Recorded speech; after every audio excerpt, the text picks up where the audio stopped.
Ambe ondu tele ka kunafundi keneka bi utukalo kile muga yinsa amba fulani muga anisaba ubela jile awni yantuma aw bisimila. Utukalo kile tan duru temeni sente muga uli sharia duru ta ka o sigi sina walasa jamanadenw bela jile o bise ka damakɛ cogoya min na. O sharia duru ninnu cɛla an sera ka min fara ɲɔgɔn kan o dɔ bɛ kuma an ka jamana farafin furaw la walasa olu bɛ se ka taa bala cogoya min na.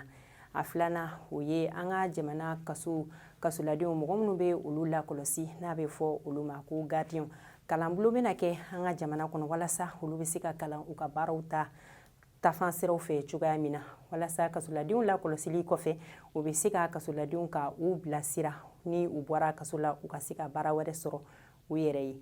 A sabanan o bɛ kuma an ka jamana sirakanaw yɛrɛ la mɔgɔ minnu bɛ yen nɔ bolimafɛntigiw ni olu tɛ sɔn ka u ka sɛbɛnw dafa ka ɲɛ ni o dɔ bɛ kuma plaki ale ni permis ani donitala minnu bɛ yen fana ni olu bɛ dantɛmɛ boliw kɛ olu bɛɛ lajɛlen bɛ se ka bɛrɛbɛn cogoya min na ka fara bolimafɛntigi sen filaw kan olu bɛ se ka kasikiw ta k'o don cogoya min na olu ni a ɲɔgɔnna caman.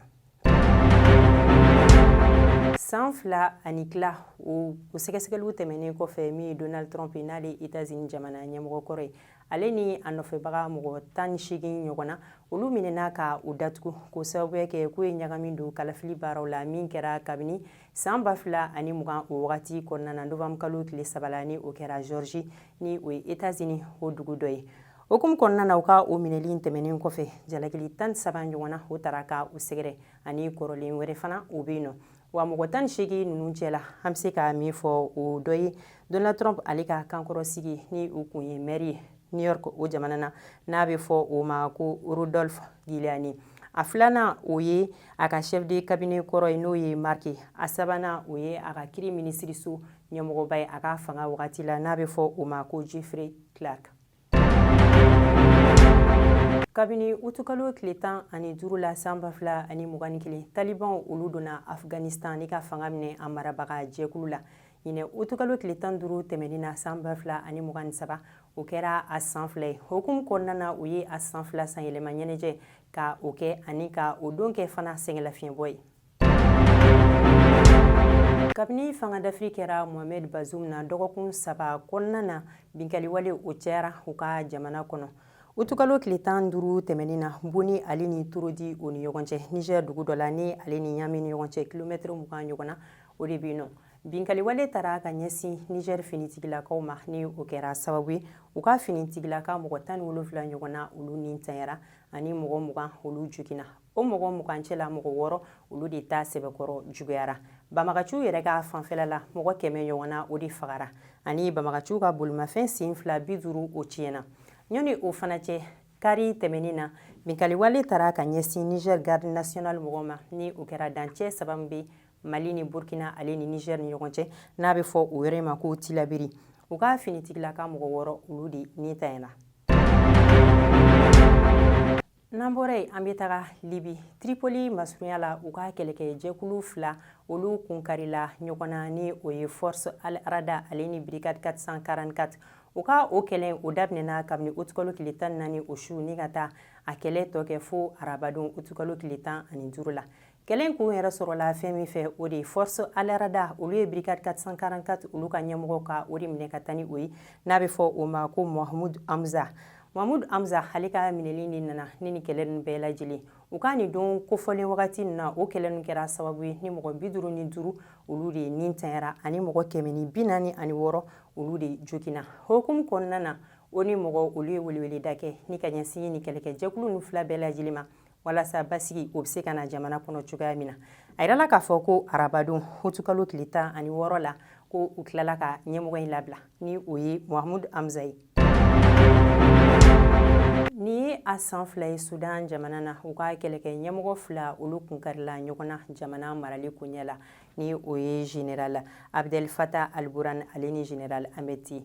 Hakili jiginna kɛlɛ yɛrɛ daminɛna kabini avril kalo tile 15 la san 2023 wa kɛlɛ utukalo tile 15 tɛmɛnin na a yirala k'a fɔ ko kɛlɛ ninnu k'a wulila kura ye. O ni mɔgɔ olu y'a yira k'a fɔ ko nin kɛlɛ ninnu wulili ko o kɛra sababu ye ni mɔgɔ 400 kɔ ko olu de ni tanyara.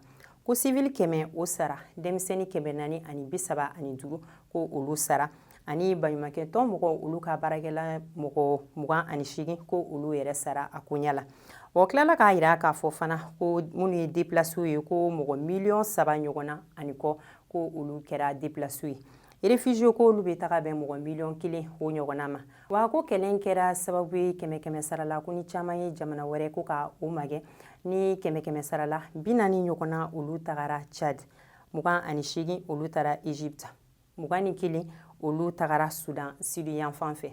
Hali bi o ni mɔgɔw olu tilala ka a ladɔnniya k'a fɔ ko septembre kalo nata in na ko 100 sarala ko kɔngɔ bɛna mɔgɔ 40 ɲɔgɔnna ko ka olu de dɛsɛ.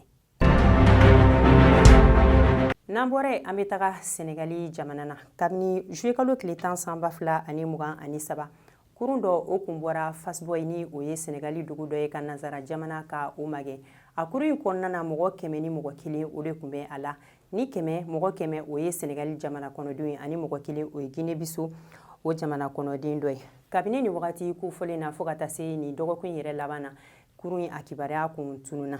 Wa a yirala k'a fɔ fana ko Cap-Vert mɔgɔw olu y'a ladɔnniya k'a fɔ utukalo tile 14 tɛmɛnin na ko kurun ninnu ko o taara ye. OIM ni olu ye jɛkulu minnu ka baara ɲɛsinnen don tungalatagalaw olu ka koɲa ɲɛnɛbɔli ma n'a bɛ fɔ o ma ko Organisation Internationale pour les Migrations. Olu y'a yira k'a fɔ ko mɔgɔ 63 ko olu de nin tɛyara kurun yelen senfɛ ni mɔgɔ 38 ko olu sera ka lakisi ni olu cɛla ni denmisɛnnin 4 ni olu bɛ a la. O tɛmɛnen kɔfɛ halibi Senegali jamana na Fass-Boye olu ka sinfilakaw olu farala ɲɔgɔn kan arabadon ni o bɛna utukalo tile 16 ma olu bɔra ni ka o ka foroba yɔrɔ ka o tiɲɛ ko sababuya kɛ ko kabini kurun kun kibaruya tunna k'u kun wulila ka se u ka ɲɛmɔgɔ ma ka kibaruya lase u ma nka k'olu ma wuli ka wulikajɔ kɛ walasa sinfilaka ninnu olu bɛ se ka lasɔrɔ cogoya min na ka da u waleya kan u wulila ka yɔrɔ caman tiɲɛ. Hali bi an bɛ to Senegali jamana kan kabini juillet kalo tile 31 jalakili caman o taara ka Ousmane Sonko ka o sɛgɛrɛ ni o ye parti PASTEF o ɲɛmɔgɔ ye. O jalakili ninnu senfɛ kabini a donna kaso la juillet kalo tile 31 a banna ka dumuni kɛ hukumu kɔnɔna na utukalo tile 6 tɛmɛnin na a taara lada lataniso la.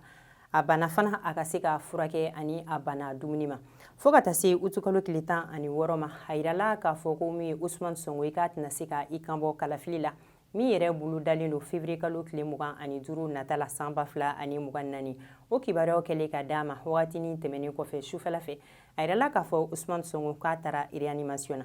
O waleya ninnu kɛlen min ye a ka parti jɛkulu mɔgɔ ye olu y'a yira k'a fɔ hali bi k'olu bɛna caman de fara u ka wulikajɔ kan walasa min ye Ousmane Sonko a bɛ se ka labɔ kaso la cogo min. An lamɛnbaga ni an lajɛbagaw an sera ka kunnafoni minnu fara ɲɔgɔn kan o kɛra nin ye an bɛ foli balasi aw bɛɛ lajɛlen ma ani k'an ka dibila baarakɛbagaw ka olu yɛrɛ fo. Ondo tele ta bɔlen kɔfɛ n'a bɛ fɛ ka to ka an ka kunnafoni lajɛ a bɛ se ka an sɔrɔ Mifa Production o ka page Facebook kan ani YouTube kan olu ni a ɲɔgɔnna caman. Ala ka bɛn ni basigi sabati Mali kɔnɔ ani diɲɛ fantɔ bɛɛ lajɛlen la a k'an bɛn o la sanga wagati wɛrɛ ni Ala ka jɛ ye.